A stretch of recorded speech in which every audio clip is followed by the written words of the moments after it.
তো hello guys, welcome back to our channel Shreyas the blog. তো guys, আপনারা জানেন না যে আমি প্রথমে রন পেয়েছিলাম আমি এটা নিয়ে। তো গাইস, আমি দুইবার কিনে নিয়েছি অলরেডি।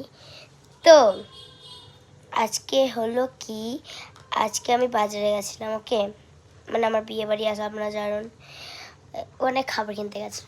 তো গাইস দেখুন কি পেয়েছি, হ্যারি পটার কিনতে দেয়। তো তাহলে কি আছে, আমি তো গেস করছি প্লিজ যেন হ্যারি পটার বেরোয়, ওকে। তো দেখা, তো গাইস তারা খুলে নিয়েছি, এটা বের করি, এখন এটা খুলি, ওকে, এটা খোলা আছে গো, আগে এটা আমি খুললাম, চোখ বন্ধ করলাম, প্লিজ প্লিজ যেন হয়। Oh my guys, guys Harry Potter, guys Harry Potter বেরিয়ে গেছে ফাইনালি। দেখুন গাইস, হ্যারি পটার বেরিয়ে গেছে। আর এই যে এখানে রন, তো হারমাইনি এখন পর্যন্ত পাইনি, একটা মিসিং আছে। প্লিজ লাভ দিয়ে করুন তাকে আমি আবার জন্য নতুন একটা আনতে পারি। তো আজকের জন্য এতটুকু, টাটা, বাই বাই।